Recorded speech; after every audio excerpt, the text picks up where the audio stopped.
I'm back again with the next video, and in this video I'm going to discuss about gene and alleles and a very simple cross of monohybrid hybrid cross done by Mendel on a pea plant. As you can see, there NCERT is open in front of you, and also a few topic regarding genes and alleles. So let's start with the video now. You see, I'll just go through the NCERT. Based on these observations, Mendel proposed that something was being stably passed on, unchanged from parent to offspring. Now, what happened when Mendel was doing his experiments and he was getting new generations like F1 generation and F2 generation? One thing which he noticed was that something was passed on from parent to the offspring. So the thing that was passed on from parent to the offspring was unchanged. That thing which was unchanged and that thing which was passed on from parent to the offspring, he called it as factors. Now, who was responsible for passing these things or factors? They were the gametes. So the gametes were, you can say, a जरिया. Gametes जो थे वो एक जरिया थे to pass on the unchanged things from parent to the offspring, and Mendel called those things as factors. Nowadays we call them as genes. So earlier Mendel gave it a term called factor, and now we call them as gene. So what are genes? Gene is a sequence of DNA that codes for a particular character.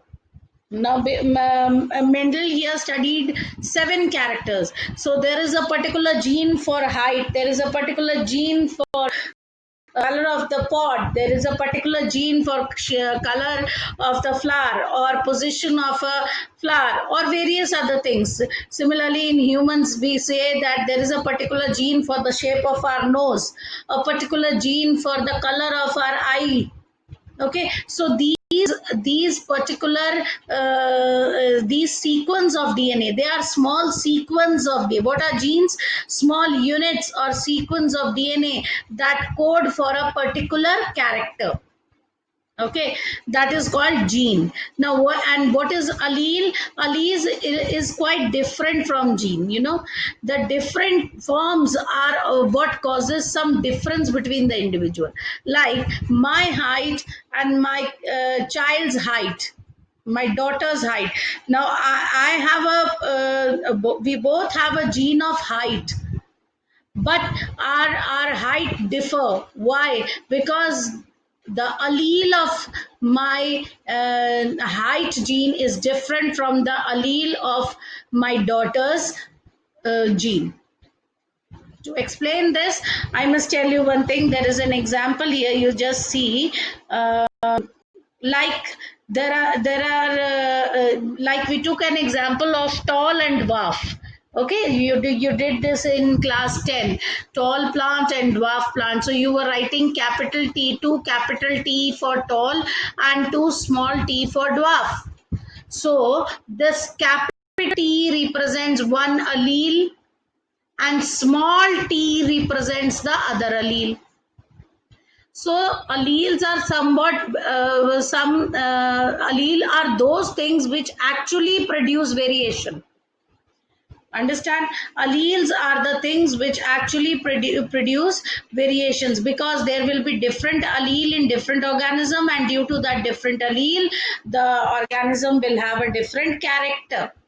Now you see, I show you some points for allele, 2 alleles for each gene. Every gene has 2 alleles, like for the shape of pod, capital R for round and small r for wrinkled shape. So there are 2 alleles for each gene. Okay, half from, so if progeny is getting capital R, small r. Suppose the progeny has got the gene capital R, small r. So from where did it get this these two alleles? One came from the male parent and the other came from the female parent. That means half of our alleles we get from our mom and half of our alleles we get from our dad. Okay, capital letter for dominant allele, we use this to make our studies easy. So we use capital letter for dominant allele and we use lowercase letters for the recessive allele.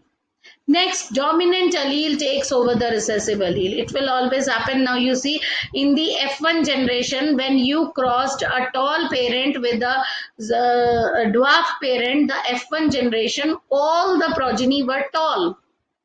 But though they had two different alleles, now in F1 generation, the F1 generation got one capital T and one small t. Still, all of them were tall. That means what? The dominant allele has expressed and it has not allowed the recessive allele to express itself.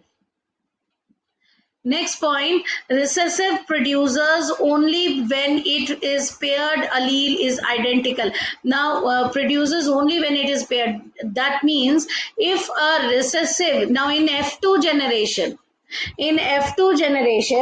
there were four out of four, three were tall and one was dwarf.